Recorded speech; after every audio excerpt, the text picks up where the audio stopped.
राधे राधे दोस्तों, स्वागत है हमारे YouTube चैनल सनातनी धर्म में।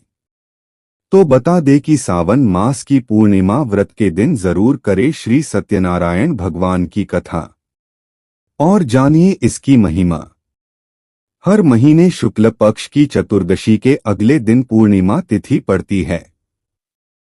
सनातन धर्म में पूर्णिमा तिथि का विशेष महत्व है। 30 अगस्त को श्रावण पूर्णिमा व्रत किया जाएगा। सावन के महीने में आने के कारण इसे श्रावणी पूर्णिमा के नाम से भी जाना जाता है। पूर्णिमा के इस विशेष अवसर पर श्री सत्यनारायण भगवान की पूजा और कथा करना शुभ फलदायी माना जाता है। वर्ष 2023 में सावन मास की शुक्ल पक्ष की दूसरी पूर्णिमा तिथि 30 अगस्त को पड़ रही है। इस दिन भगवान सत्यनारायण की पूजा और व्रत करना बहुत ही शुभ माना जाता है। सावन माह में आने के कारण पूर्णिमा का महत्व और भी बढ़ जाता है। ऐसे में आइए पढ़ते हैं श्री सत्यनारायण की कथा की महिमा। श्री सत्यनारायण कथा की महिमा। एक बार योगी नारद जी ने भ्रमण करते हुए मृत्युलोक के प्राणियों को अपने अपने कर्मों के अनुसार तरह तरह के दुखों से परेशान होते देखा।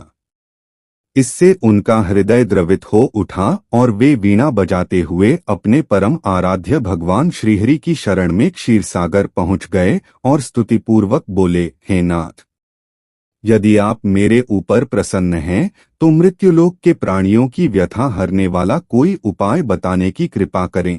तब भगवान ने कहा, हे वत्स, तुमने विश्व कल्याण की भावना से बहुत सुंदर प्रश्न किया है।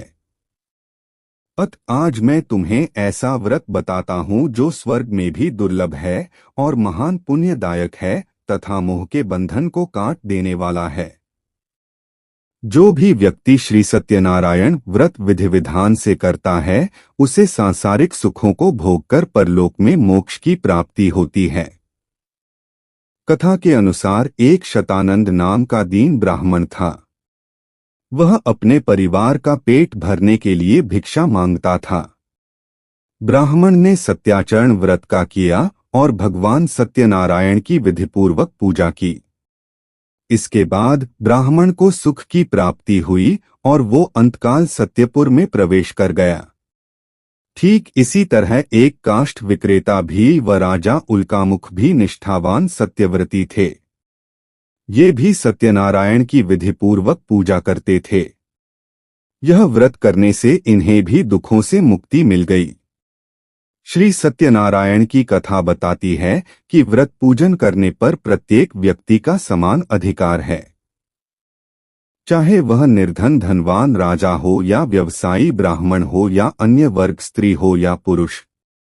श्री सत्यनारायण कथा का यह निष्कर्ष निकलता है कि जिस किसी ने सत्य के प्रति श्रद्धा विश्वास किया उन सबके कार्य सिद्ध हो गए।